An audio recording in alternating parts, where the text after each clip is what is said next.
kondisi sekaligus masalah dan pertanyaan.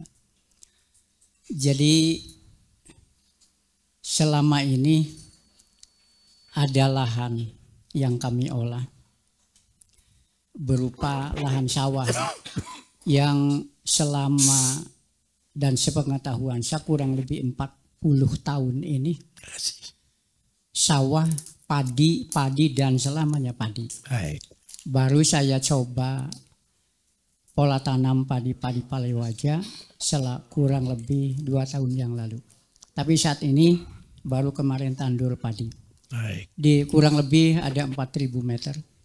Kemudian yang kondisi dari lahan sawah itu posisinya di bawah, ujung sawah di bawah adalah pasar desa.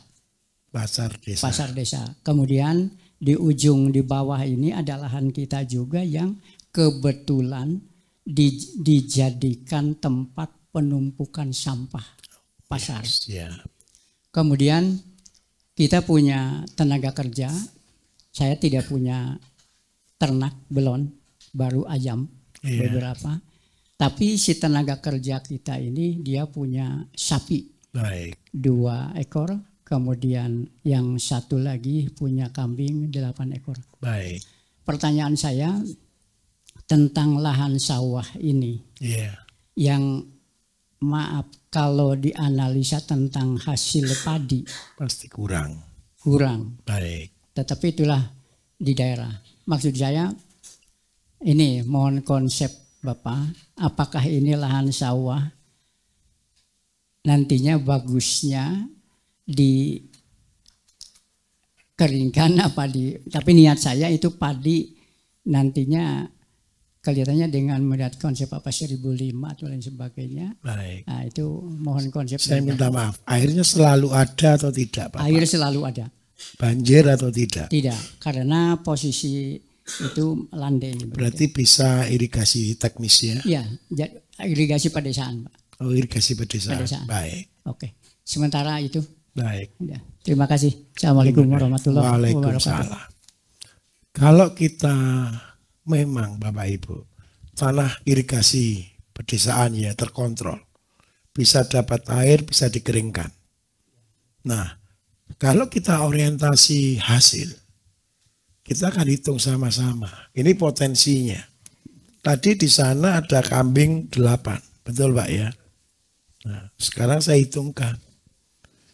Kalau di daerah ini sudah dekat pasar, berujung di pasar, seandainya konsep 4.000 ini kita jadikan wisata, apa yang harus kita lakukan? 1, kalau punya padi, boleh jadikan mina padi. Bapak saya minta tolong, mina padi ini jangan terlalu luas. Hanya cukup untuk kebutuhan Bapak sekeluarga saja. Padinya jangan dijual. Hanya untuk hobi. Saya jelaskan padi sedikit ya Kak. Molor sedikit tidak apa-apa ya Bapak Ibu ya. Paling molor-molor 5-10 menit ya. Tanam padi Bapak Ibu itu harus bagus. Supaya ketika bagus itu menarik orang untuk datang. Terus yang kedua, ingat baik-baik. Padi itu bukan tanaman air. Jangan pernah berpikir padi itu tanaman air, itu salah. Walaupun hidup dirawat, tapi dia bukan tanaman air. Dia butuh masa kering dan dia juga butuh masa basah. Jadi kalau seandainya buat mina padi, itu konsepnya begini. Ini padinya, ini cuma lebar anggap aja 1,5 meter sampai 2 meter. Ini 1 meter kolamnya. Terus yang kedua, karena goal kita tadi satu keluarga itu cuma butuh 200 kilo gabah, betul Pak ya? Yang kita butuhkan itu tanam berapa biji. Seandainya kita pakai model SRI dengan pola jarak tanam 30, 20, 20, 30, betul ya? Kalau begini 1 meter ketemu berapa? 1, 1, 1, 1, 1, betul ya? Nah, berarti satu baris ketemu berapa tuh? 2, 3, 4, 5. Terus kesininya mundurnya kita buat sisip, berarti 15. Bisa ya, maksud saya sisip ya, 15. Berarti 1 meternya isi 6, betul enggak? Total 1 meter persegi berarti ketemu berapa? 30. 30 tanaman. Goal kita Bapak Ibu, 1 tanaman anaknya 10 saja. Oke ya.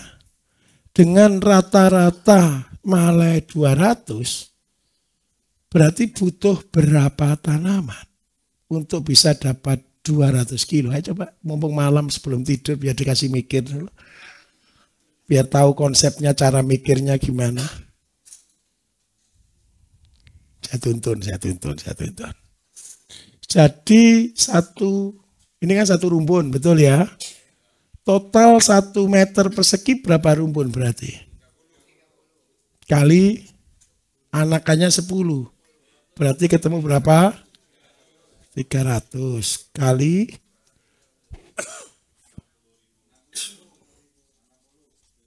dibagi 1000.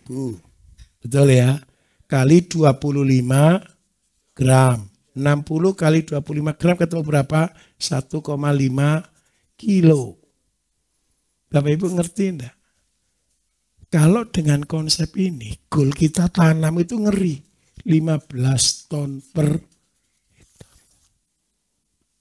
Ditertawakan orang enggak? Pasti. Saya sedang riset untuk tanam goalnya 15 ton per hektar. Indonesia ini hanya 6 ton. SOP nanti yang Bapak Ibu terima itu hanya untuk 6 ton. Ingat loh ya, makanan yang kita berikan ke tanaman itu akan menentukan jumlah panennya berapa. Betul atau tidak? Kan tidak mungkin orang makannya kurang terus badannya gemuk. Betul atau tidak? Kalau kepingin panennya 15 ton, padahal SOP kita nanti itu cuma 6 ton, butuh berapa kali lipat? Minimal 2, harusnya 3. 3 kali SOP. Supaya 3 kali SOP, kalau pupuk tidak buat sendiri, bangkrut. Sebenarnya ya enggak. Saya hitungkan. Sesuai SOP ini Bapak Ibu, biaya per hektar ini jualannya Bapak Ibu loh. Bukan produksinya loh ya. Jualannya Bapak Ibu itu per hektar 2.250.000. Ini jualnya Bapak Ibu ke petani. Mahal atau murah? Ini sudah termasuk ZPT, pembedah tanah, pupuk 2 kali aplikasi. Sama dengan konsep urea. Goal saya di sini adalah separuh pupuk kimia. Pupuk kimia hari ini 1 hektar habis 4,5 juta sampai 5 juta. Ini separuhnya goal kita. Nah, kalau saya kepingin naik 3 kali, berarti modal saya naik berapa? Berarti modalnya berapa? Selisihnya berapa? Kalau 6 juta ke 15 ton, selisihnya berapa? 9 ton kali 6.000 saja ketemu berapa? Jauh atau enggak bedanya? Ini cara menghitung. Bisa dipahami enggak kira-kira? Saya berharap Bapak Ibu yang membuat dosis 3 kali, 5 kali, sampai 6 kali, itu nanti adalah anak-anaknya Bapak Ibu. Di mana bisa membuat itu terkontrol? Saya berani rekomendasi ini karena Bapak katakan lahannya tidak mungkin banjir. Kalau lahannya banjir, dipupuk berapapun kemana pupuknya Bapak Ibu? Kabur. Kalau tanahnya terkontrol, silahkan buat. Apalagi dibuat dengan konsep Minapadi. Apa goalnya Minapadi? Rekreasi.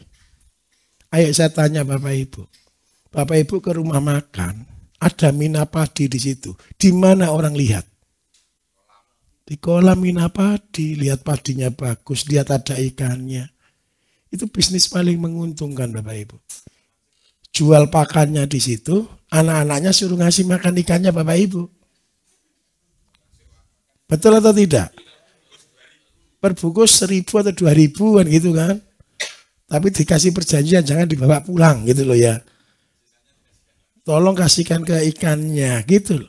Itu bisnis yang paling menguntungkan kita. Terus yang kedua, kan tidak perlu semua dibuat konsep ini. Goalnya jangan terlalu luas Pak. Seandainya dari berapa tadi?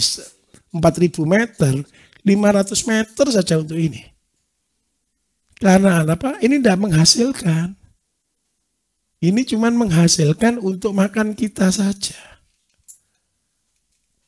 Terus yang kedua, Bapak buat juga di situ untuk sawah palsu, untuk tanaman sayur, sebagai showroom.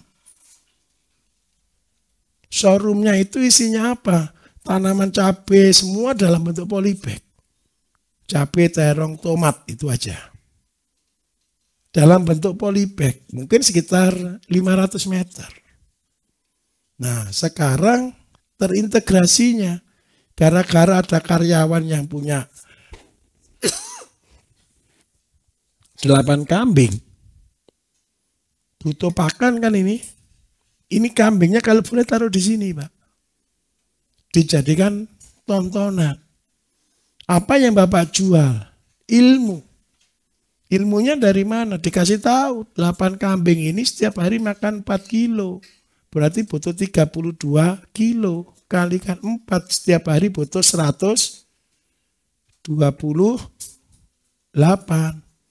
batang. Anggap aja tanam 150 pohon.